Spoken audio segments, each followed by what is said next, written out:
That's like a happy vibe. That's like an upbeat vibe. It's the love and relationships, yo. I'm feeling it already. I'm feeling the love in the room. Yeah, you gotta feel the love. And with the readers Hey, on. everybody! Hey, hi. How are you? Hi, Evelyn. You guys, thank you for joining us tonight. We're just getting started, and happy Friday. What's up, good people? It's your boy, Eric Taylor, Biggie Astrology, back with episode 141, Knowledge is Love Astrology Podcast, back with my amazing guest and friend, Miss Elana from Searchlight Tarot. How are you this evening, my friend? I'm fine, my friend. How are you? I am so blessed, so excited. We have got a wonderful episode for you guys, talking about love and relationships from two different perspectives, from the tarot side and the astrology side. So let me just set the astro weather for you guys. We got a Gemini moon. Right now, as we start the show, we have a Scorpio ascendant, right? Okay. And you know, hot girl summer, Venus and Mars are currently in Leo. So we'll be talking about all the elements, looking at love and relationships from both perspectives and answering your relationship and love questions. Okay. So let's jump into it by first starting off with Miss Elana. How do we, okay, so Venus is in Leo, right? From now all the way to October 5th. It goes retrograde from July 22nd until September 3rd, right? So you guys out there, not a good time to start a new relationship during a retrograde, right? You heard us mention that at the end of our last collabo, March 31st, but that's why we really wanted to give you some tarot and astrological insight, because this is an important energy, you know, so you can remedy that by getting, you know, even if you have an August wedding plan, you can, you know, do nuptials before July 22nd, just to set the peace, or even after September 3rd. Can I cut in here? Yes, go. You know, I have been following retrograde since I was a child because I was taught them. But, you know, the one thing in retrograde, really the main thing in a retrograde is nothing major. But if you are just meeting somebody and it's just flourishing, go slow. Let it flourish naturally. Don't push it, because when you push something in a retrograde, it's going to come back and bite your ass like a boomerang. And you could have some old hot flames and passion texting you late at night, like, "Hey, how you doing, girl? All these people are like, I miss you, baby." I heard from Jimmy Paul last night.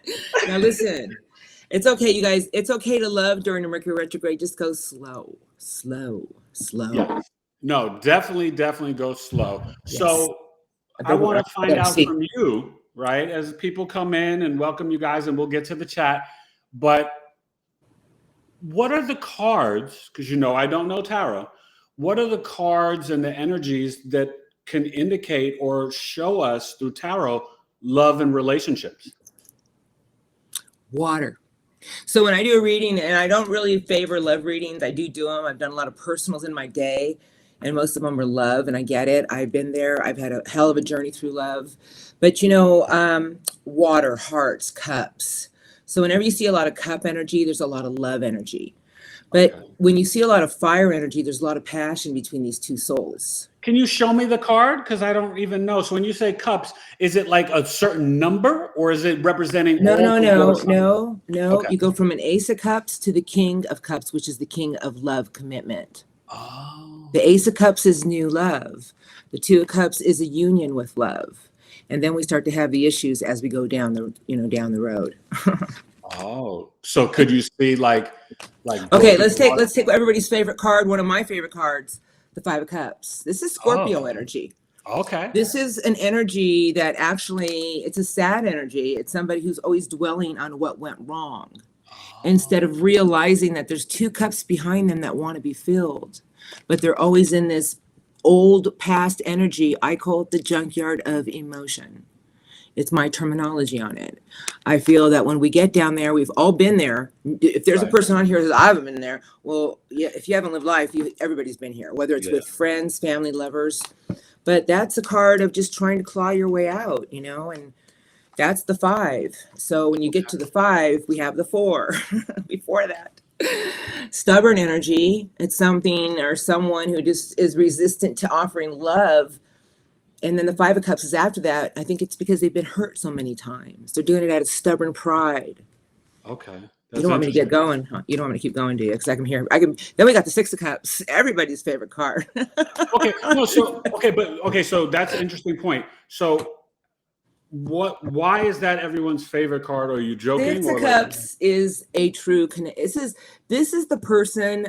Maybe you meet one, lightning strikes once, maybe twice, and it's the connection that you feel like it's the shoe that fits. Like you've been searching for your Cinderella. This connection is like it could be an old soul connection. Yeah, I was gonna say like a soulmate potentially. Yeah, well, me and soulmates. This is definitely two people who have shared many lifetimes together. Okay. That's why it feels so familiar. Okay, it's a very rare connection. And then after that you got the Seven of Cups, which is here's the Nine of Cups, wish fulfillment with love. 9 cups of love. That's somebody who wishes for. Which is next, the 10 of Cups, the ultimate happiness. Then you have this brand new opportunity of love. I call it the seed. I want you guys to hear what I have to say, because I already told Eric I'm going to do my analogy on love. This is the seed of love. It's a little seed you plant in a bowl or a pot with soil. You give it a little bit of fire, a little bit of sun. You let it breathe in the air. You water it a little bit. You let it get its roots into the earth, and the flower will grow. But what happens in so many relationships is people get emotionally invested too fast or not enough. The games start lying, That's why you got to really nourish that Ace of Cups. So besides the cups, what other cards can indicate like love or relationships? Well, when you're doing a relationship reading, it's for relationships. Okay. So when I see a card like, let's say, Judgment with the Ace of Swords, well, that's telling me that this person is starting to evaluate things in their lives because they have a new truth, a new clarity. And right now they're in an energy, do I need to let this go? Can I rebirth something new? It's all the cards mean something different. And it's like someone who's feeling a giant weight on their back, feeling like it's too much responsibility for them to carry this. Okay. That's interesting. Let's see I want to see what my friends have to say, because I know you guys are sowing the seeds of love. Yes, that's right. Wild West. I'm telling you, you have to. Yes, and so true. Forget the past, embrace the rest. Wow, it's beautiful. I love that. I'm going to get a t-shirt that says that. Yeah, no, definitely. And, I think there is a lot of love in the air with the Gemini moon and the Venus and Leo. There's a lot of passion, right? It's, we're almost at summer, and, coming up after this Gemini new moon, then we start Cancer season and the summer, summer solstice. So love, water. Well, let me ask you this: can you see something that's in tarot where love, that it is like we were talking about the soulmate, but like something that's karmic or fated, or someone that is like deceiving? As a matter of fact, what's so weird that you brought that up? I did a reading today, and I believe it was for Capricorn. It was a love crossing reading, or it was yesterday. I don't remember, but the devil and the lovers popped out together. It was like one wasn't over here and one wasn't over here. They came out together. So when I turned them over and saw the two of them, because the lovers is Gemini energy, the devil is Capricorn energy. Right. But in those cards, they show two people in each of the pictures, which is telling me that this is a very karmic connection, where somebody is going to pull and the other person's going to push, the other person's going to push, then the other person's going to pull to find a happy resolution. And these two people, these two souls have gone through this in many lifetimes because they keep meeting to work something out. Not everybody can. Right. And then the universe says, okay, next lifetime. Right. And so what's fascinating when you connect that and correlate it to astrology, right? If I'm doing a relationship reading, you can look at Jupiter for a woman. Jupiter can represent the husband. Venus is the female's love language, right? How she likes to be nurtured, cared for, and loved. The 7th house is long-term relationships and marriage, right? The 8th house is the sex and intimacy. And the sign on the 8th house, you guys, can indicate... Wait, which one was the sex and intimacy? Sex and intimacy is the 8th house. Oh, then shit. I must have Virgo in my 8th house. Well, I've been hermit for a long You're time. You're Sag rising, right? So your eighth house is actually Cancer. So Oh, the that sign in your that eighth explains house, it. That right? The sign in explains your it. eighth house, it Got can the indicate crab. people.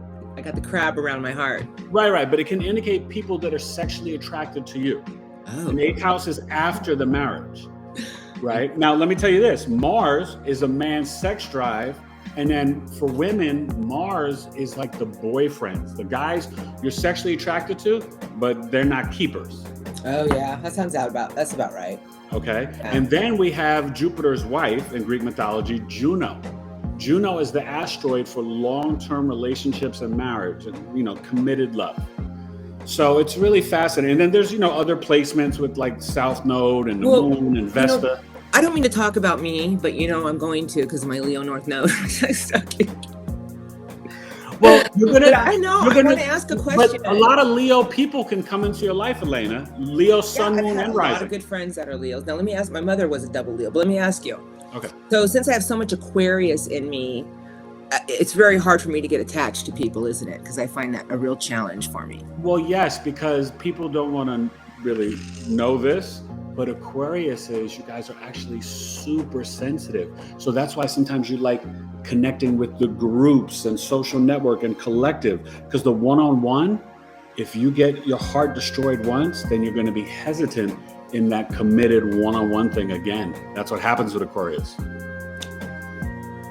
I don't know. I do believe you're absolutely right. And I also feel that our other placements is what saves us. Oh, definitely. I mean, that's why you guys you have to look at the whole chart. It's the map of your life, right? It breaks down every single aspect, and each house tells a different story. Right. It's really, really fascinating. You know what? I wish I knew more about astrology. Like when I do like a synastry compatibility chart, right? Yeah. I had a client today who literally is engaged to like a Capricorn, and they have their Venus in Capricorn and Juno. So it's kind of great. Like and it was in. I have a question. I don't mean to cut you off, but this is a really good question. I don't know if I'm saying your name right. Sarika. Can't say that for me. I have my Sun, Mercury, and Saturn in Aqua. I get attached so much, but I think it's my Taurus moon. Of course. There you go. Yeah. That's beautiful, though. That's beautiful. Well, the Taurus moon is a beautiful energy, and it keeps you very grounded. And Tauruses love hard when they love. Oh God, do they? They do. When they fall in love, oh boy. They can be very possessive in love. They can be very possessive in love. So let's kind of go through the elements, right? And we're going to start off with the fire with the Aries, Leo, and Sag. So if anybody's got any love questions about Aries, Leo, and Sag, especially with this Venus and Leo energy. So what would be in tarot an indicator of Aries? Anything to do with fire. And the Emperor is the Emperor is their major arcana, including the Fool. But Aries is a very, very fiery, beautiful, patient energy. And I know a lot of Aries like, I'm not patient. No, you guys are patient because you guys have your energy so focused on what it is that you see yourself conquering, achieving, that you plan a lot. You got your mind is always working on how to be the emperor. Well, you know what? So patient may not be the best word, but I see what you're saying because they're brave and courageous souls. They don't want to hear no, and they can be impulsive, but they are initiators, right? So yeah, they are born to lead. No fear. They jump in, right? Think of the ram. It goes head first. I know. And people don't know rams are actually like close to being blind. So the Aries are accident prone and they just charge into love. Do you guys hear Aries? Do you guys hear Aries charge into love? I love it. No, but it's a pure, you know what they are too, Elena, that I love? They're a pure soul. They're very passionate and pure. I know some Aries are very good people. Hard workers too. Oh, yeah. Oh, God. Oh, wait a minute. I disagree with, what is that? With the possession thing with Taurus. Who said Taurus was possessed or possessed? Well, not possessed. No. They can be possessive in relationships. Oh, I would say Tauruses love hard. When they fall in love. No, they do love hard. They're hard. Scorpio is the opposite. So they're more possessive. But Taurus, let me tell you something. A Taurus can be very they're stubborn. It's a fixed earth sign, you guys. Yes, you know what? And if there's Tauruses out there who say you're not stubborn, I have to challenge you on that. Oh God, my mother was a Taurus. Let me tell you something. I know Aries and Taurus like the back of my hand. But what you guys, but what the audience has to understand, it's so layered and so complex. You don't just look at the sun sign. You do look at the moon, the Mercury, the Venus, the Mars, and all the aspects that they make. So when you just are talking about, Taurus isn't possessive. Well, it depends. If you're a Taurus sun, what house is it in? And yeah, houses, it will be all your other possessive. placements that change everything for you. But I still, to my day, I have pretty much had a relationship with every sign of the astrological chart in my years of life. Too. All right, I will say the Tauruses are the best partner. When they fall in love, they fall hard. They know how to spoil. They want to spoil you. They want to. They're very loyal too. They're very, very loyal, and they're very committed when they fall in love. Yeah. Now, if somebody's been cheating on you and this and that, and they're a Taurus, it's because I don't think they're committed and they're in 100%. I know a Taurus doesn't cheat unless they just don't. They're too committed. No, they're very, very loyal. But let me tell you, they will kind of take you away sometimes from some of your family and friends. Okay, Danielle wants to know time to start a relationship. Eric was talking about that earlier. Right now we're in a retrograde in Leo, but I think you can start. No, it's not retrograde yet. The retrograde starts July 22nd. Oh, so if you're already starting, this is a great time to start a relationship. Why not? Plant your seeds. Go for it. Plant your seeds and watch them grow. I'll tell you this. We are going to be going through a lot of retrograde energy. Pluto just went retrograde in Capricorn. June 17th, Saturn goes retrograde in Pisces. Oh, here's a great question, E. I got to ask. These people are just throwing them at me, but it's a good question. Okay. Is Virgo Venus and Virgo Venus compatible? Oh gosh, I'd have to see the rest of the chart, but you know what the love language is for that? It's about being of service. Being of service to each other and taking a lot of showers. Woof. No, Virgos like it clean. Let's keep it real. You don't want to come to the bedroom smelling a little off with a Virgo. Okay, so let's keep it real. But Virgo and Venus, remember, Venus is exalted in Pisces and at home in Taurus and Libra, so it's in its fall in Virgo. That's okay, not a death sentence. But as long as you mentally know no human is perfect, no relationship is perfect, and you don't want to be overly critical or self-critical. Two Virgos together could be that way for sure. Yeah, then you can make it work. But, that's just the Virgo Venus. You got to know the sun. Oh, well, we got a Virgo Venus and Cancer Venus. Oh, that's nice. Oh, see? That's really nice. That's a peanut butter and jelly sandwich. That's some avocado toast right there for me, but I like that. You know what it is? Because Cancer, they can be a little slow to trust. Oh, Virgo is a freak. Okay. Yeah, well, listen. Shh, don't tell nobody. Shh. How about Gemini and Aries? Good combination. Yeah, it's great immature love. Yeah. No, it's actually a nice relationship. Wait, let's have it. I'm a Virgo and I dated a Virgo and I dated a Virgo and I'm a Virgo. He was controlling. Oh, well, it's Virgo versus Virgo. Well, I will say this. If it's two Virgo sun signs, it's just better for the sex. Virgo for relationship? No. Pam, I can answer that because I dealt with an Aquarius for many years. How's Aquarius with Aquarius? Oof. Wow, in the beginning, it's amazing. I mean, it's just like you guys are like reflections of each other. Yeah. But over a year's time, it becomes just a friendship. It's almost like there has to be some type of fire element, passion. Yeah. If you're cool with just having a really comfortable relationship where, after a few years, you're like hanging out with a bud. Hang out with a bud. Hey, bud. I mean, don't get me wrong, the passion's still there, but Aquarians and Aquarians can last a lifetime because they're both visionaries if they're on the same page and if they learn to feed the relationship together, not just one person does all the work. And then you want to look, where your Venus and Jupiter are. That will help layer the story in your moons. Wow, that's interesting. That's a really, good. Aquarius are freaks. Yeah. Wait. I'll say this: the Aquarius men are more freaky than the Aquarius women. See, I would hear stories. I would hear stories from my Aquarius guy friends And I'd be Yeah, like, you're right, Eric. yeah, I'd be like, yo, no, Elena, Aquarius guys, oh my God, like they're about some under the table action. They're kind of wild dudes. Don't Aquarius kid yourself women, about Aquarian women being any different. well, I'll say this, Aquarius women, I wouldn't say that they're, okay, there's many types. Okay, I do have some other placements, so that fire could be putting something in there. Well, yeah, but no, but some Aquarius women can be a little risk takers, black sheep, rebellious, and and sexually. But I think in their heart of hearts, they need mental stimulation. A lot. They want that friend connection too. They want to, but they still want to be treated right, and that's where they just become a friendship thing. But I don't know. I'm kind of loving these comments. So should I just keep going? Well, let's talk. We kind of talked about the Aries. Let's talk about the Leo a little bit. I mean, we're gonna we have Venus and Leo now. Leos, you guys, in love, it's all here in the heart. Yeah, and we're talking about the high frequency, high vibration. They can be generous. They can share the spotlight, passionate.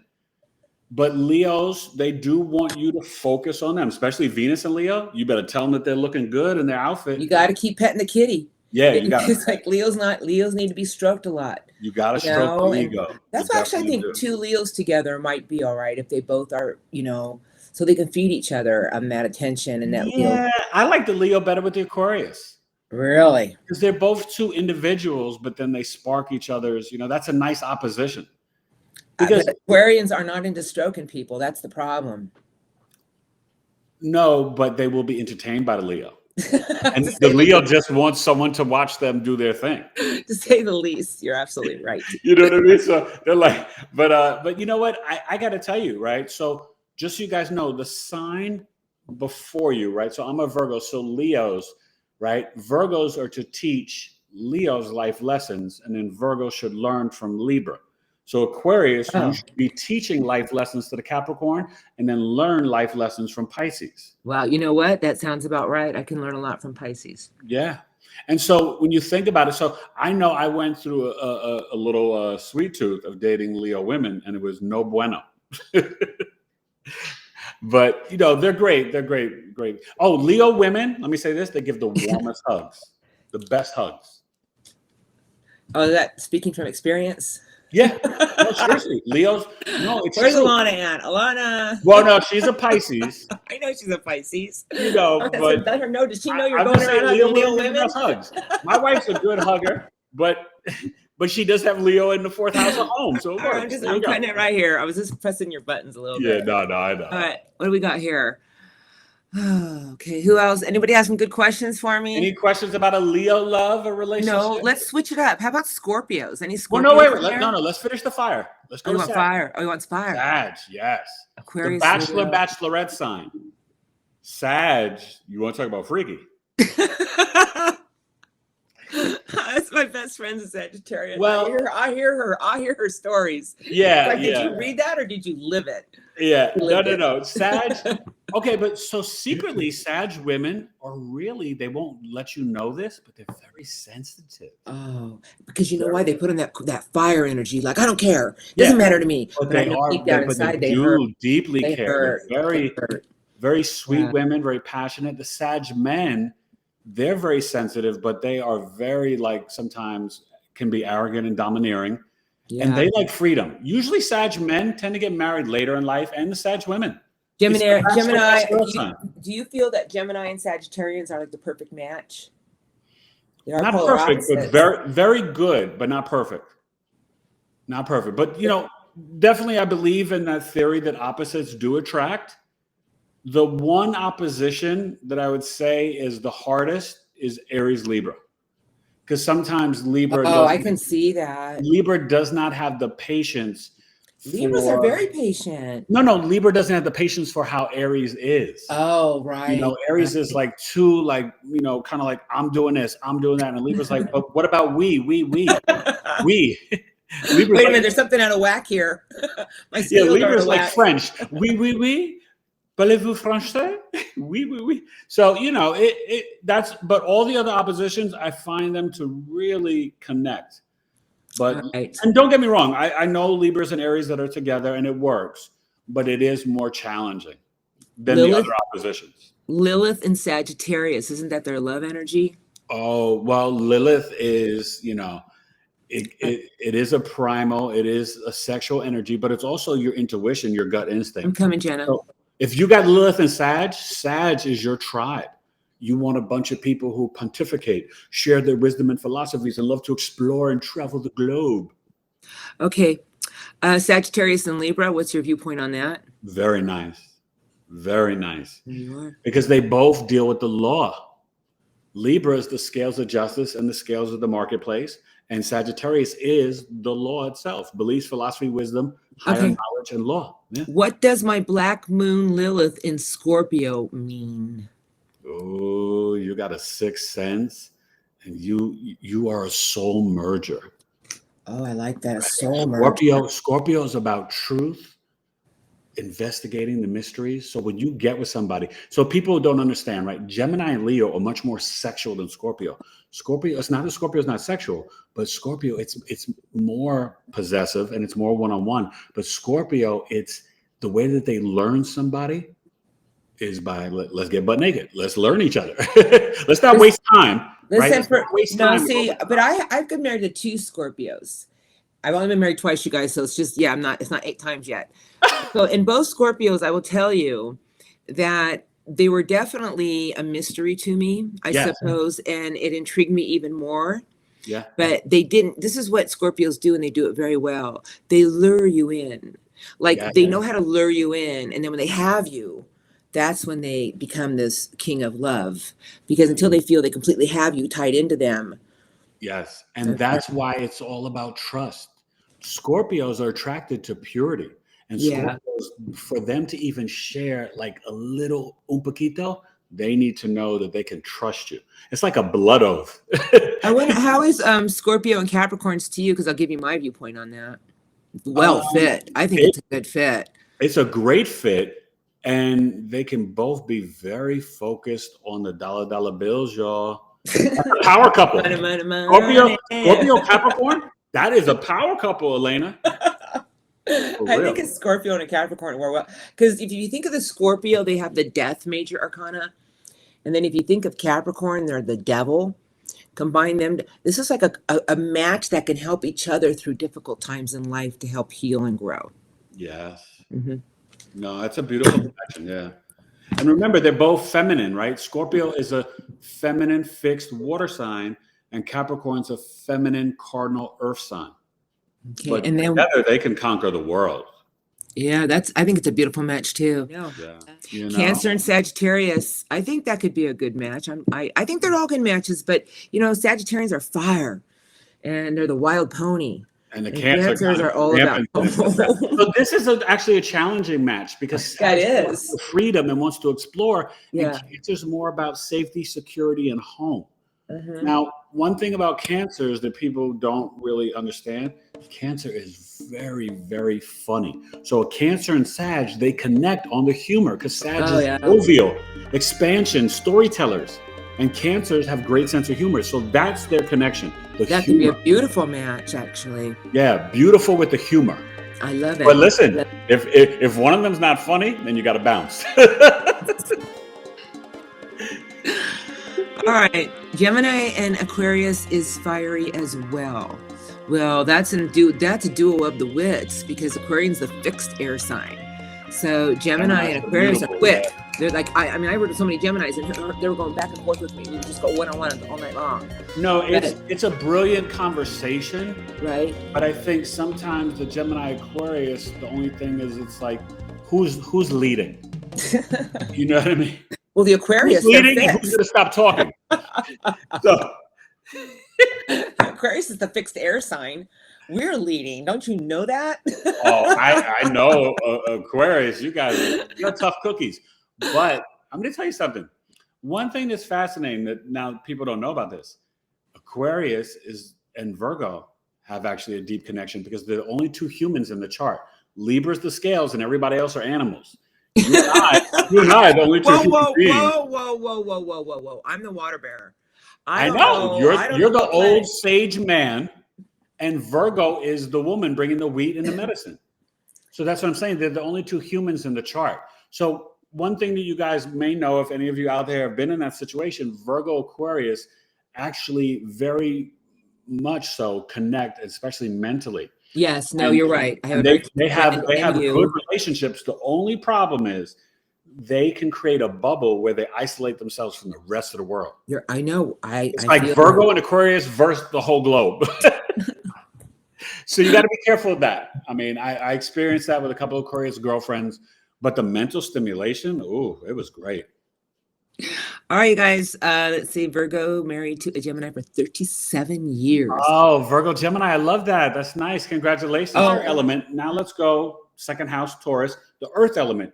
Love Taurus, Virgo, Capricorn. My beautiful earth signs. What's You guys are all beautiful. What's the card for the earth and like the Taurus, Virgo, Capricorn? Oh, you know what? I know Taurus's Capricorn's card the devil. Okay, I know I brought this up, and here's Capricorns. Right. I know you guys are going to be like, oh my God, really? But you guys, if some of you know who Liberace is, I watched it. He's a very old school, but he was a master pianist, very entertaining. Yeah. And he was old Taurus. And when I looked at his home and he was going through his home, it was all these beautiful things. And he was the king of success. He knew how to get a crowd. Yeah. Taurus, they love jewelry and gems and crystals and beautiful things on their arm. Oh, and they love fabrics and luxury and things that smell good. Love them. Taurus is the five senses, you guys, right? And they're the fixed earth sign. Exactly. So what's the card for Taurus in tarot? It's the Hierophant. Oh. This is their minor arcana, which is the king of money. Okay. All those pentacles, it's the king sitting around his stuff. And Taurus is about the money. They know how to make it. Nobody of you they know how to make it, spend it, he's sitting and around all save his it. stuff. He's got a lot of stuff. Our king knows how to get it. And this is their major arcana. This is the Hierophant. This is a card of commitment. And this is the card of tradition. Yes, A very slow energy traditional. about getting to the top to a commitment. A very loyal energy, the Hierophant. Yes, It's Taurus. yeah. There you go. There's Taurus. I like that. And that makes sense because they are definitely about their stuff, material items, and they bring things into reality, the fixed earth. And that's why the moon, you guys, is exalted in Taurus, because the moon is the closest thing to Earth, right? In astronomy, it's a luminary. In astrology, it's a planet. And that's why the moon is exalted in Taurus. It actually likes being in Taurus better than Cancer. Oh, shit. Don't tell Cancers. Listen, you better leave the Cancers alone.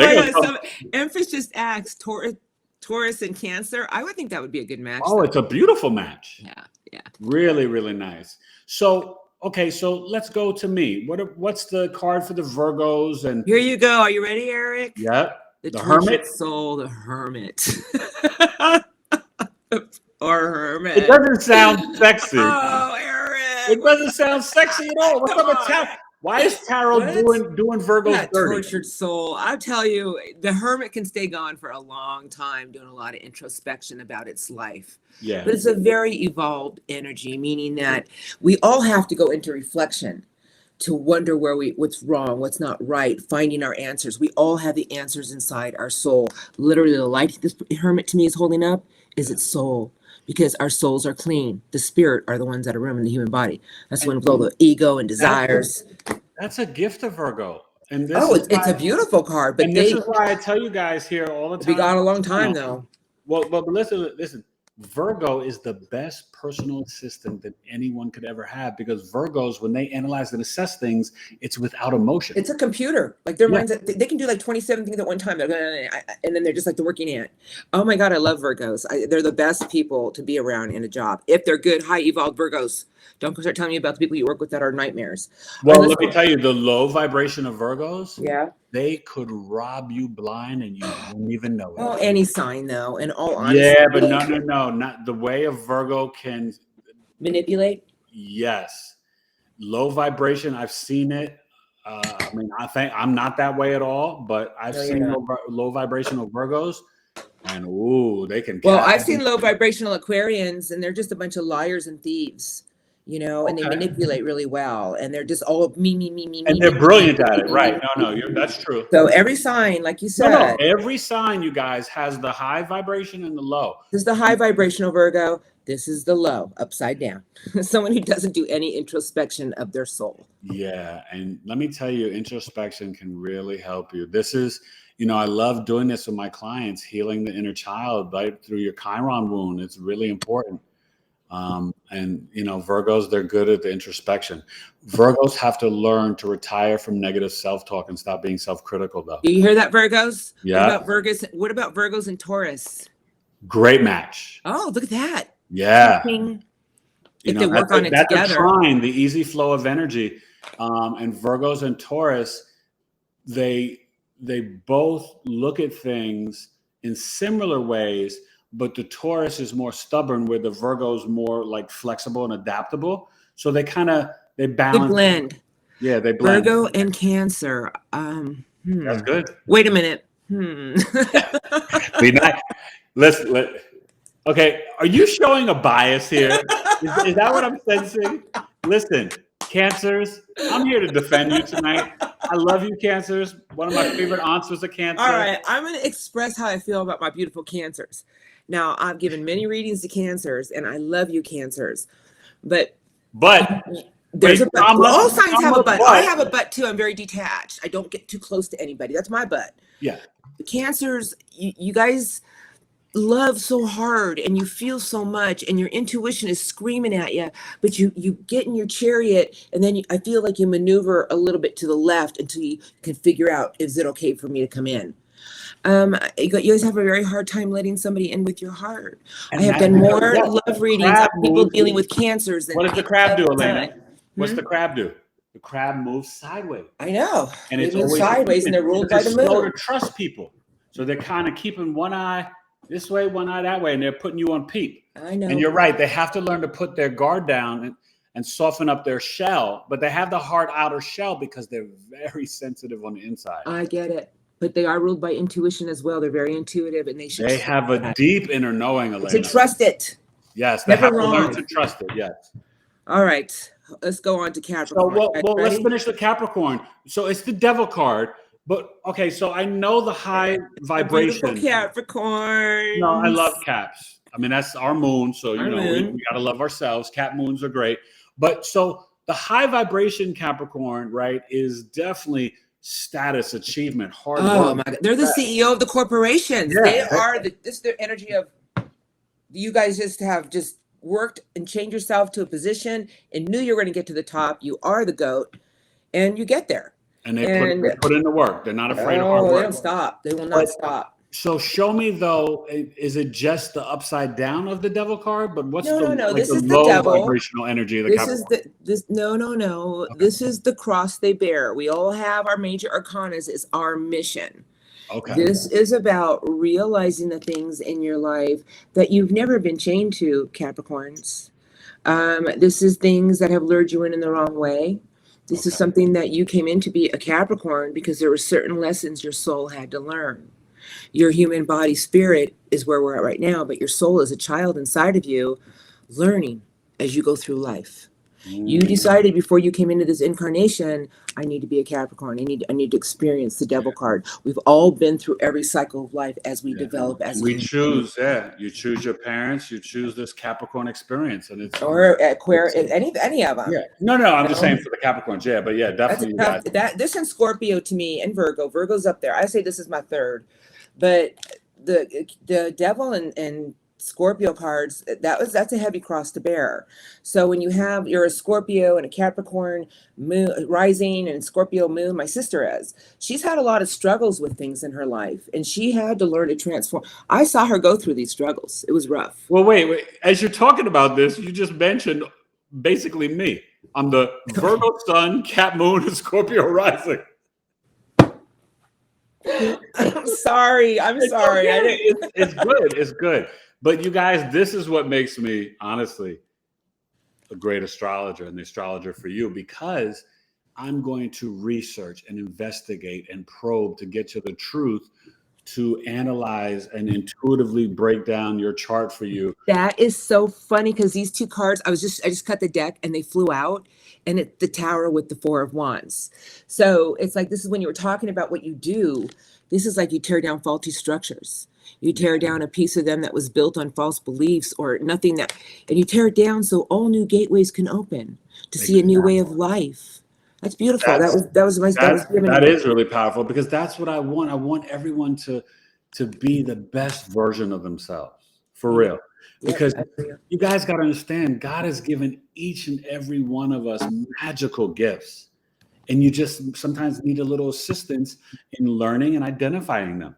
You know what I mean? And that's what a birth chart reading can do for you. And same thing with tarot. Metaphysics, you guys, I believe in all of it, but astrology has taught me a lot. Eric went over my chart with me, a lot of things I did not know. Yeah. But I believe the life lessons of learning metaphysics, which is the New Age philosophy. And it's about the betterment for ourselves and for mankind. Wait, but you know what's so funny when you say that? I saw this video the other day, and it's so true. This is more ancient than all the religions. So this is actually not New Age.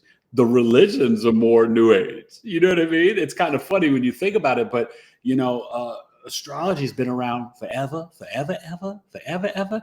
In ancient times, in order to be a priest or a doctor or an astronomer, you had to be an astrologer first. So now we have the air, Oh, yay. Gemini, Libra, and Aquarius.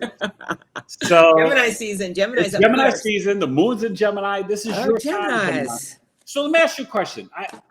I get caught up sometimes, even as a professional astrologer, I can admit that sometimes I can generalize with the Gemini energy, but you guys got to understand, I have a Gemini sun. I have another sun with a Gemini rising. And so I have a front row view and seat, and I dated a ton of Gemini girlfriends. I know the Gemini energy like the back of my hand. So are you going to tell me that it's one day yes, one day no? Definitely. And the Definitely. second they switch. And But the they're funny as twins, hell, I'll tell you that the much. twins is yin yang, but it's male female. But Gemini's, okay, this is There you go, right there. The lovers. This is the key. The All right. women, and it can take up to about 40 years old sometimes, the women have 4 different personalities. The men have 2 or 3.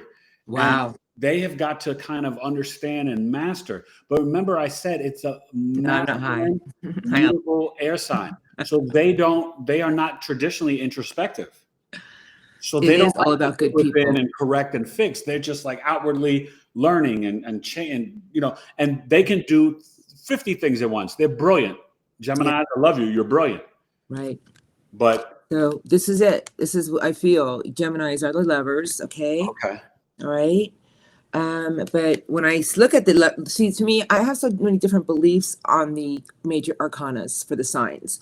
Okay. So the lovers is destiny. It's something that is definitely connected, but it's also where the positive and the negative have to work and meet, meaning the yin and the yang to me. Yes. It has to fit. Is there something here that's destined to make something work? Because Geminis are the twins, and their whole life battle is about the good Gemini and the bad Gemini. Exactly. Finding balance. It's like, oh, okay, this one says yes, Gemini, you're good, everything's great, we're happy. This Gemini's like, oh, wait a minute, Gemini. Self-sabotage, yes.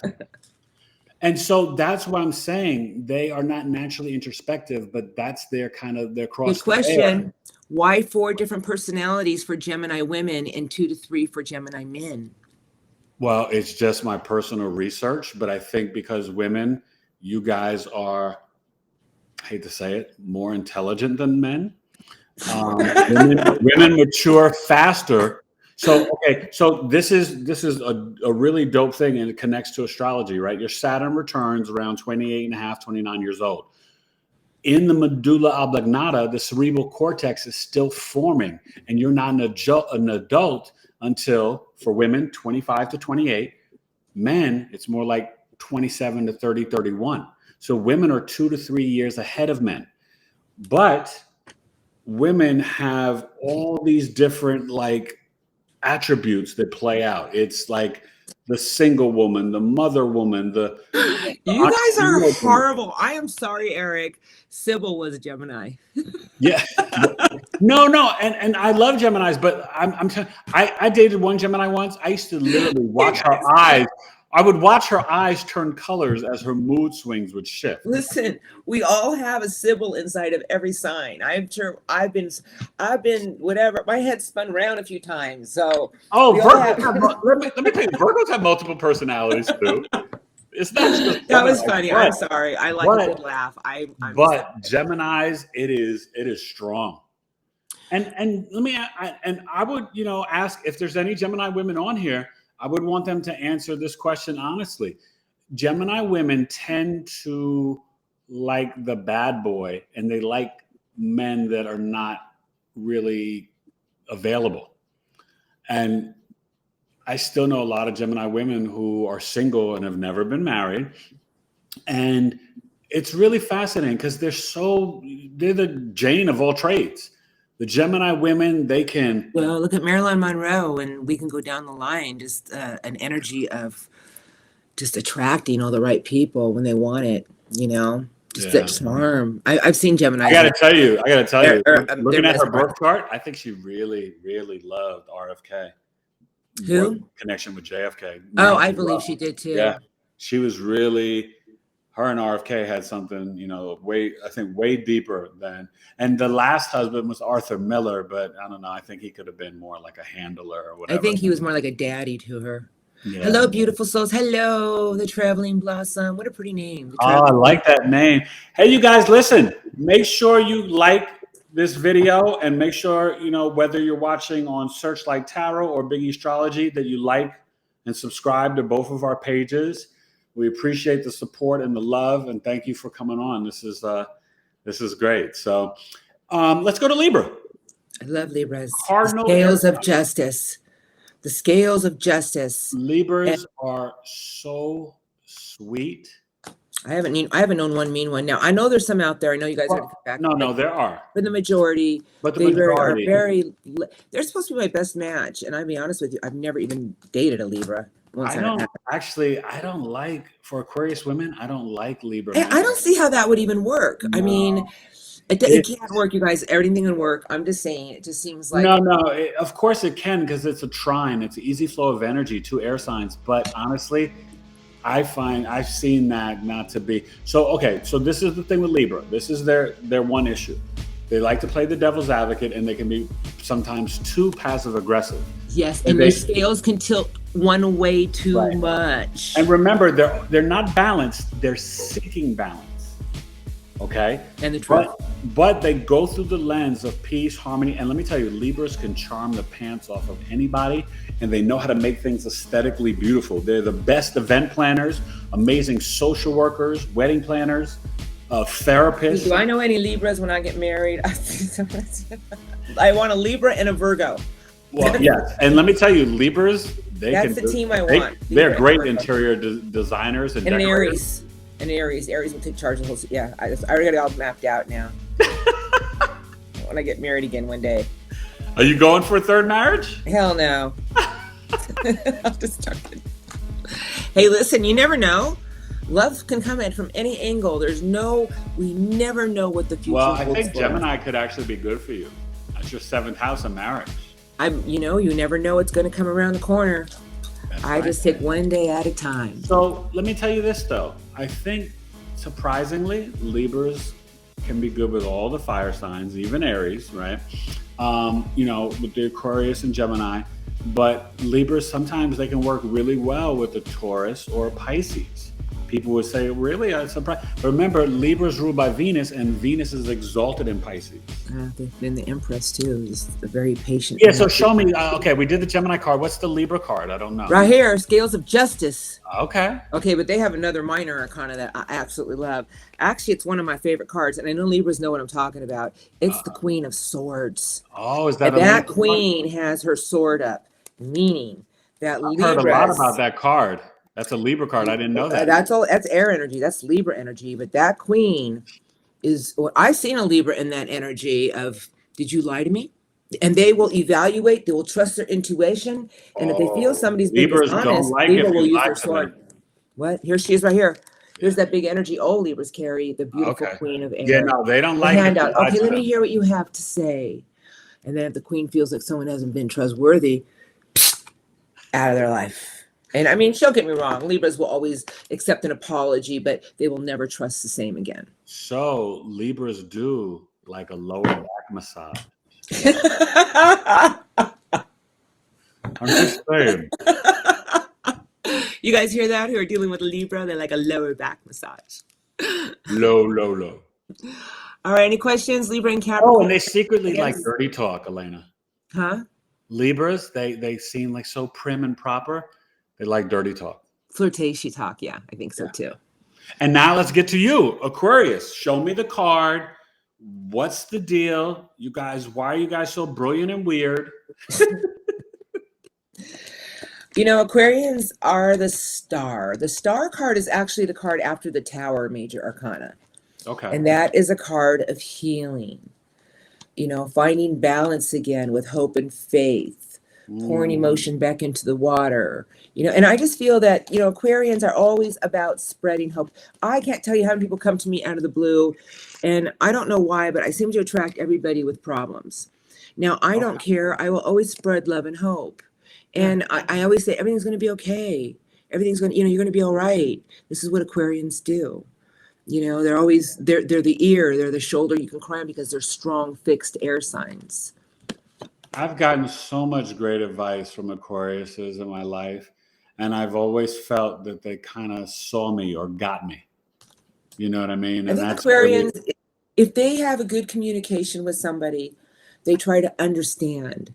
You know, they always try to understand. Like, I understand. Sometimes a little bit too much, because then Aquarians get walked on. And then Aquarians come back into an energy of no, with their, you know, just king, like an air energy. You know what I like? You guys can really handle the simple life. I remember one summer in college, one of my good friends is an Aquarius, and he and I, it was one of those summers in college with, like, you know, ramen noodles, no money, you know, we're just paying rent. And, but like, we just got along so, it was like frickin' frack. We got along so well. And he's, you know, we're still friends to this day. Great guy. But there was this a simplicity in, like, if we had $5 or whatever, that means we both had a slice of pizza and a Snapple and we were good. Like, you know what I mean? Like, we were both very kind of pragmatic and practical and just survive, but always had fun. You know, we made fun out of nothing. Does that make sense? Yes, I do. Yeah. Here's a good question I want to take it. Okay. I dated an Aquarius man. He was much more emotional than me, and I'm a Cancer. No, he was much more needy. Aquarian men sometimes, and I'm not calling everybody out on it, because Aquarian women can do it too, but they just become really needy. Like, once you start to do a little bit for an Aquarius man, they want it all the time. They expect you to be there, you know what's at every funny? moment. I'm going to tell you guys this little secret. It depends on the house, but the Aquarius moon, sometimes that energy can play out and behave like the Cancer moon. And so, yeah, I've seen where, and I'm not talking about the sun sign, I'm talking about the moon, but I've seen where Aquarius moons, they actually behave more emotional and sensitive as if it's a Cancer moon. So it's kind of fascinating. And I think Aquarian men are brilliant. Oh, God, yeah. You know, and they're absolutely, they attract women left and right just from their sense of humor and just this energy they carry with themselves. Yeah. You know, but as with every relationship. Well, they have a lot of confidence. Yes. Aquarius guys are very confident. I just want to express to everybody, a relationship is always about balance. Two people doing for each other. Yes. You know, if somebody doesn't have the money to buy you everything, and one person has the money to buy you everything, we'll give them something back in return with emotion, with love, with caring, with an open ear, you know? Well, definitely. And I think that people need to understand is that for all of us, we really have to do the inner work in terms of healing the subconscious mind and the inner child, so that you have true self-love. Because once you have self-love, then you can love others. You've got to fill up your cup. You know? And that's when I feel that a lot of people need to go into the hermit mode after real. Matter of fact, I was talking about this the other day to somebody. Yeah. I said, too many people are going from one relationship to another relationship, jumping right on the bus. Oh, what's that saying? It's when the best way to get over someone is get underneath another one. That's the worst saying ever. That's worth a penny. That is, you need to do your own soul searching and come back into your own skin of confidence, because then you step up a grade and then you start attracting a different vibration. All these people come to me saying, why do I keep attracting the same vibration? Because you got to do the work and change yourself. Have you taken a time out from love and done some inner work of spending time alone with yourself? Exactly. Oh, I'm preaching today. Oh, it's true. Listen, why do you think divorces increased so much during the pandemic?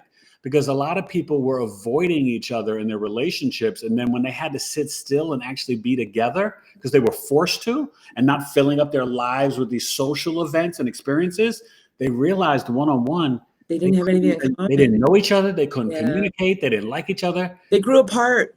Yeah. And so it is important. You have got to have that self-love, knowledge of self, and then you can really be healed and then love another. It's important, you guys. All right. All Mira, right. escuchan. Okay, so we're done with the air. Now let's go to the agua. Cancer, Scorpio, Pisces. My beautiful Cancerians. Yes, you love That's Cancer. Chariot. Actually, I'm gonna get you a T-shirt that says "I love Cancers." I do love Cancers. This is it right here. What the hell's going on, Cancers? So what's their card? What is their card? This is their major arcana. It's the Chariot. This is a card about them being in their cart, ruled by intuition towards something they want with a lot of will and determination. But these two, they're other horses, they're sphinxes in this card. But those two sphinxes are laying down, meaning that Chariot won't come until the Cancer feels it's time. You know, and so somebody you're dealing with an air or fire sign who is waiting and waiting. That's why I think Taurus is a good match for Cancers, because Tauruses are very rooted into the earth and they'll be patient. You know, there's that. No, you're right. Cancer, Cancer, they do really well with Taurus, Virgo, Cap. Yep, earth signs. Scorpio, Pisces. But I'll say this: Cancers can actually, I've seen it where they can work well with Libras too. Jenna, oh my God, I was just going to ask you, and Jenna just asked Cancer Libra compatibility. And there you go. See? I was going to ask him that. Awesome. I'm feeling it here with you. Yeah, and you know, there's this relationship and home building, family building vibe that they share with one another. And I think that people don't realize the way Cancers have this deep sage inner knowing, right? The Pisces is more intuitive and psychic. The Scorpio is more empathic and they feel the energy. And Cancer is just like, I know that. I knew that. It's that sage wisdom, like you said. And somebody just brought something up too, that Cancers have a lot of energy. They're always on the go. They do, but we're talking love. And I think that it's very hard for Cancers to love hard. Only because they have to really know that the person that they're loving that hard, they can trust with their life. Yes. You know, I don't feel that. It's not like a Leo. Leo can fall. They don't have the safety and security. That crab, it's not gonna open up its belly like a dog shows you its belly. It's not gonna do that. The Cancer. Yeah, they've got to feel safe with you. I get them all. Yes. Who haven't we talked about? No, we got to go to Scorpio. Oh shit, my beautiful Scorpios. God, I know Scorpio. Oh, listen, Scorpio, Sun, Moon, and Rising. I salute you. I love you. I got Scorpio, Venus, Jupiter, Neptune, and Scorpio Ascendant. So I got a double Scorpio sister, Sun, and Moon. I've been married to 2 Scorpios. I know Scorpios. I haven't met your sister yet. I gotta meet her. Yeah, she's a lovely person, but she's done a lot of inner work. She's evolved into a beautiful soul. Scorpios are magnetic. Oh, I tell you, they pull you in with their kind of like they just have this pull. It's just like you could feel it, and then all of a sudden you fall in love with the Scorpio, and you don't know what's going to happen next. Am I right, Scorpios? Or am I wrong? Oh yeah. But you know what? Scorpios, they can be very private and vague with sharing their story, their information, but they will investigate and probe and ask you a gazillion questions. Okay. I want to say one thing to someone. Bonnie, you have a Scorpio rising, yet I don't resonate with the readings that much, because your rising sign is what basically it makes an emblem of your sun sign. So you should listen to your sun and your moon. Your moon is your emotional being. Your Venus is love. Like if you're dealing with somebody, you can listen to your Venus sign. Because rising sign, I don't even listen. I don't rising signs. Some people like to watch all 3. Well, for tarot, that could be the case, right? When you're looking at, let's say, if I'm explaining an energy, Scorpio risings, it's going to play out based on your Scorpio rising, right? So, for example, tonight, Scorpio rising chart, the moon is in the 8th house in Gemini, right? So that's how you would, look at that for your Scorpio rising. And, Scorpio risings, you guys are really deep. I'm a Scorpio rising, so I'm speaking from life experience. You can literally see through people. So and pull a rabbit out of a hat. You can see if people are good, bad, indifferent, BS. You know what I mean? But Scorpio risings is a tough life. It's a gift and a curse from the ancestors. You got guardian angels with you. Even though you've been to hell and back a couple times, I already know. Oh, he's praising Scorpio rising. So, I guess it's a special gift. They're amazing. All right. But it's not an easy walk, my friend. But you know what? You guys are the fixed water sign. You Yes. are the fixed water sign. I'm as cold as ice.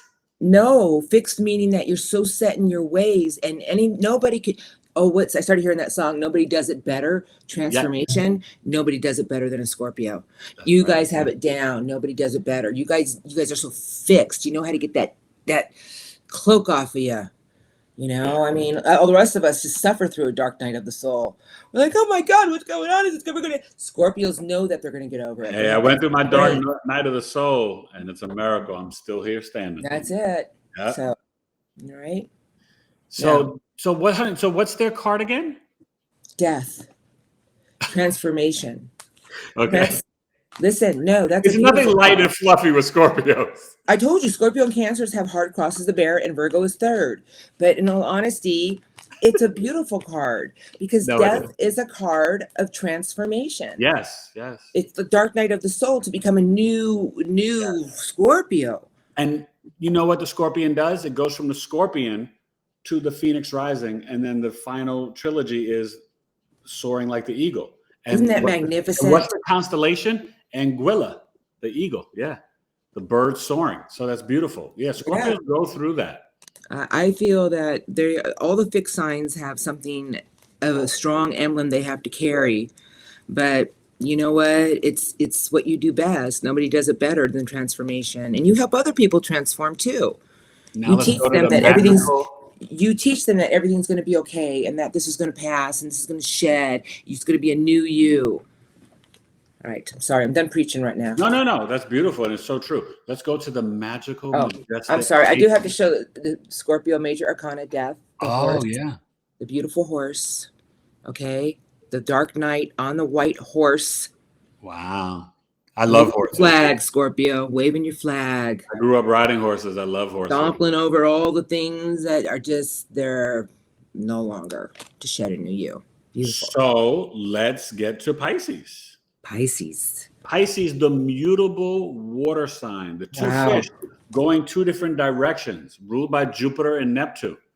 But you know what I feel about Pisces? I know that Aquarians are the star, the hope, faith, the healers, and I get all that, the humanitarians. But Pisces to me are a healer. And I have known a lot of Pisces, and they have that loving, healing energy around them. Well, that's agape Christ-like love. Pisces love is the deep waters, yeah. Right, but their only problem is they have a few major arcanas. They actually have three. Really? They have the moon. Okay. Is one of their major arcanas, the beautiful moon, meaning that intuition runs high with Pisces. Yes. But sometimes objects appear bigger than they are, and I feel sometimes Pisces doesn't trust their intuition, even though they should. Okay, so what you're saying right there is because what? Pisces also creates. I'm going to show you their other major arcanas, and you'll understand what I'm talking about. But it's idealistic. One of their other major arcanas is the High Priestess. I mean, that is an all-knowing inner. I mean, whoa. Yeah. With the moon and the High Priestess, it's like they're combating each other. You have your knowing, but you allow things to. Is it bigger than what I think? No, trust your intuition. That's why you're the High Priestess. Here she is, right here. Exactly. Beautiful, big energy. To learn to trust their psychic gifts and their intuition. But what happens is they wear rose-colored glasses. They get in the hanging man position. That's their third major arcana. Okay, yeah, confusion. And they can be very unrealistic and idealistic. That's what happens. Self-sacrificing. Poor Pisces. Escapism. Poor Pisces. No, Pisces, let me tell you, and the men and women are very different too. Very different energy. Every Pisces I have ever known has a tender heart. And I feel that here's their third major arcana. So you look at this. Oh, wow. You got the moon, and then you have the hanging man. And this is what leaves them stuck because they are the High Priestess, the card of great intuition, the most strongest intuition. But they allow the fog, something that they feel they can't get in tune with, to leave them in a place of feeling like nothing can move. I'm stuck. Or the way they're looking or playing a martyr. You guys need to trust your intuition. It's huge. It's bigly. That's ginormous. So Pisces, you're really good with Virgos.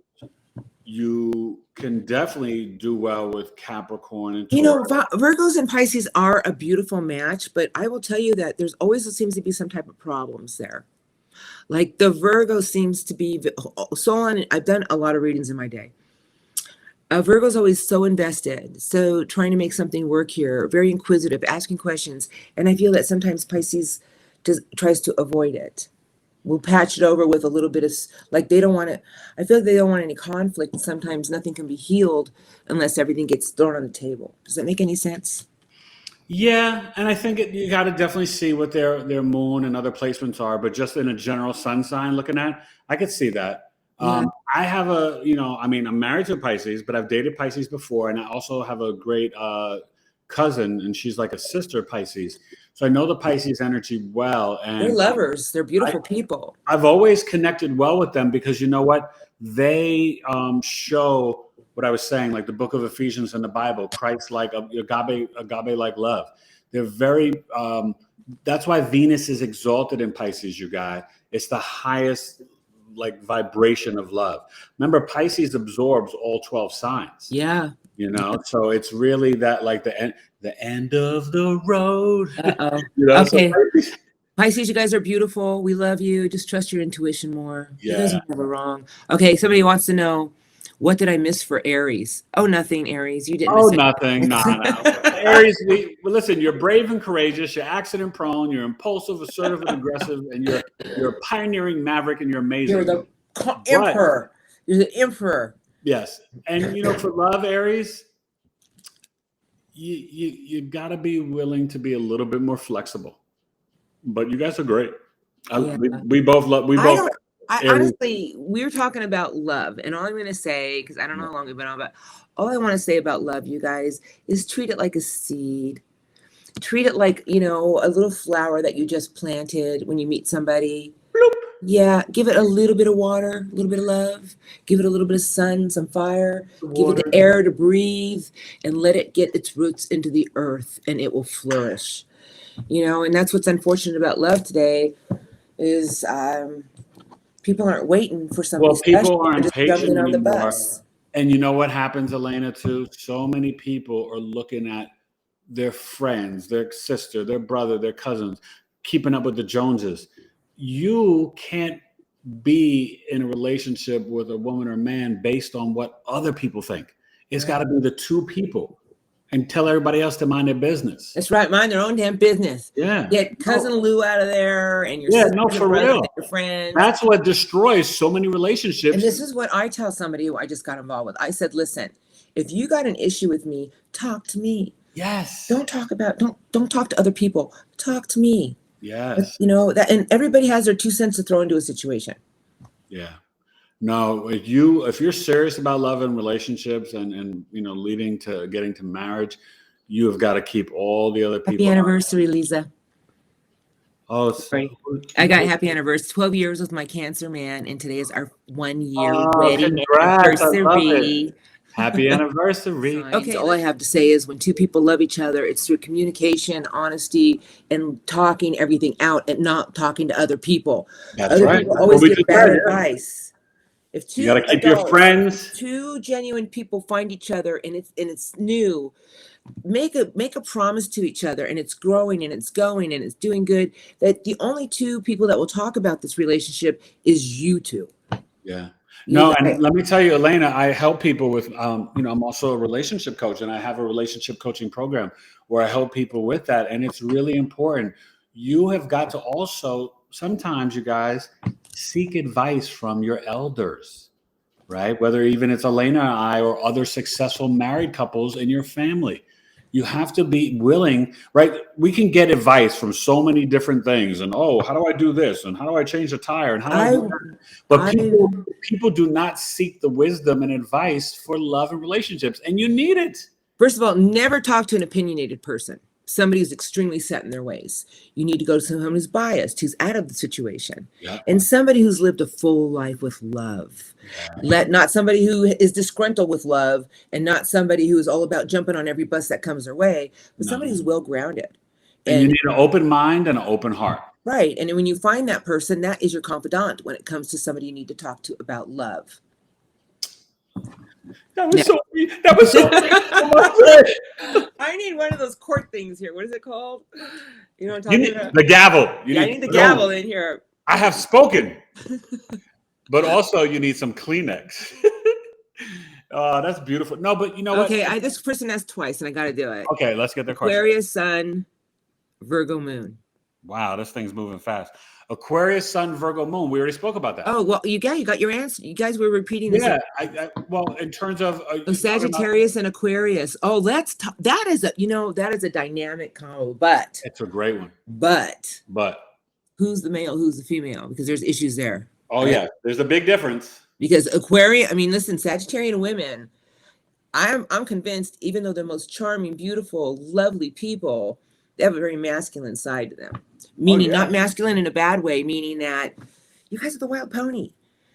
So when you're dealing with an Aquarian man, there might be a little bit of a rift when it comes to locking horns. I can tell you, a Sag female, she's not going to put up too much with it. No, that's what I mean. They're going to lock horns. Yeah. And Aquarius is a fixed air sign, so it's like, but it's going to be beautiful in the beginning. It's going to be lively and fun and full of adventure. Especially if they're going on adventures and they're traveling and hiking, it's fun. But what happens when the two of you are sitting still and you're at home? Or what happens when the great sex goes away? Because that's a very fiery, passionate connection. Yeah. And listen, this is why in any committed relationship, you also have to build up the friendship. You don't have to do everything together, right? My wife doesn't like sports. I'm a sports nut. But we connect on so many other levels, and the communication is honest and pure. And that's what it's all about, you guys. All right. Yeah. Seriously. I always say this, and I will say this, I preach it in almost all my readings. When two people love each other, no matter what problems arise in the relationship, if they truly want something to work here, they will work it out. That's right. And I'm going to leave it right there. I'm going to finish this podcast right here because I think love is beautiful. Love is grand. And I feel that if somebody's not treating you right, then you need to work on what you deserve. You need to be alone for a little bit and do some soul searching so you can attract a higher vibration. I cannot preach this enough. I've done it. You guys, self-love is the key. That's it. Okay. And one thing that's really important, remember, I hate that, I'm not trying to preach, but love is, go look at the book of Ephesians. Love is patient. Love is kind. It doesn't keep records of wrongs, right? You can't sit there talking about, oh, well, you didn't take out the garbage last night. Like, stop doing that. Like, yeah, that's not helpful, right? Just because we can nitpick one another, is that necessary for the relationship? Is it positive?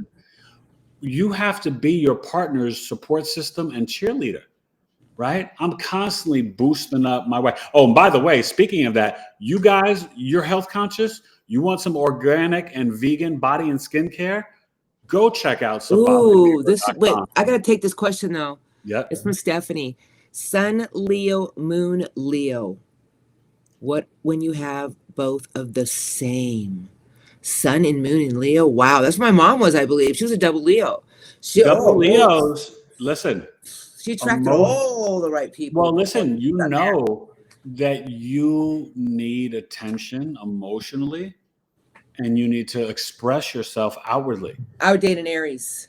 So, yeah, an Aries would be really good for you. But I think with all that fire, you could really do well. I could see you with the Gemini too, and depending on the other person's chart, you may like somebody grounded like a Taurus or Capricorn. Yeah. You know what I mean? Yeah. You have to look at the rising sign, your Venus and Jupiter. And if you are supposed to be with this person, it is something that's going to join to test both of you to make sure something here can be worked out in this incarnation.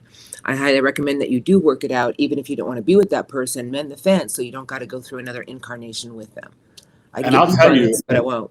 I've seen every permutation in terms of relationships, like where you'd be like, oh, wow, a Capricorn and a Sag, they shouldn't work together. Yeah, it works. Yeah, I don't think science really what Elana was saying, exactly. It doesn't matter, you guys, just about the sun sign. You have to look at the whole chart, but it's the upbringing, it's the heart of the person and your desire. And most importantly, it's about commitment, the Hierophant, the tradition. This is an energy of getting to the top slowly, You know, the keys of commitment. It's a marriage card, you know, starting from the bottom, working your way up to the Hierophant. I like that. All right, we're going to leave it at that beautiful note because Lynn's tired. Well, you know, this has been beautiful again, my friend. We'll have to connect back in the fall or something. Yeah, Elana, I want to do one on world events. Yeah, Elana and I were talking. We're giving you guys He a saw how little fired up preview. I got. And I was throwing my cards around, and I was Yeah, talking yeah. about the world So- events. So For part 3 of Eric and Elana, we're both the 5th letter, creativity. We're both creative souls, healers, right? Metaphysical healers. You guys, part 3, we're going to get a little deep. We're going to start talking about a little bit of what's kind of going on in the collective, in the world. Pluto Capricorn retrograde to January 20th, 2024. So we're going to get into some world events, maybe a little politics. It's going to be a little rough. So it is, but we'll make it. We'll make it fun, but bring your chin. Bring your chin. But, Buddy was in here. I wanted to show everybody Buddy. Buddy's a bull terrier because you guys always hear him say, so he came in. I've tried to get him up here, but he heard a noise and he's gone. So he's like, you know, the target dog, but he's a character. Oh, wait, you know what? Hey, William, I'm Matthias. Come here. I want one of my kids to see your dog. That's like... Oh, I know, but he just took off. He's like a he's lightning gone bolt. already? He's like, he comes in to say hi and then he's gone. Buddy. I don't know. Anyway, all right, you guys, next All right, time. well, we're getting ready to wrap I'll up. have Buddy in the room and everybody can say hi to Buddy because you guys always hear him barking through my video at the appropriate time. Yeah, He's like- well, I'll say this. This has been great, my friend. All You right, guys, thank go you. back if you came late. Go watch the beginning. We We set the talked pace. about all the signs. We talked about all the elements and signs, but we also talked about Venus is in Leo to October 5th. The retrograde is July 22nd to September 3rd. Yes, it is a hot girl summer, but be introspective and really focus from July 22nd to September 3rd. Focus on self-love. How are you nurturing your heart, your soul, and caring for yourself? And if you're in a relationship, you will be kind of reviewing it, more introspective. This summer, you could have an old flame try to come back and you know, knock on your door to hit your text up, you know, and be like hitting you on the cell phone. So just be mindful, but vibrate from true love from your heart chakra. That's going to guide you through this energy. Okay. And don't be afraid to be introspective. It's not going to kill you. It's a good thing. I promise you. All right. Thank you. So this was episode 141. Knowledge is love. Biggie Astrology with Searchlight Tarot. Yeah. And see you again soon, my friend. You will. And thank you, everyone, for coming in tonight and joining the podcast. Thank you Yes. for all your love. Oh, make sure you hit the like button and We are subscribe truly to grateful. Searchlight Tarot and subscribe to Biggie Astrology. All right. All right, you guys. I'll see Show you us some soon. love. Bye. Bye-bye. Thank you. Bye.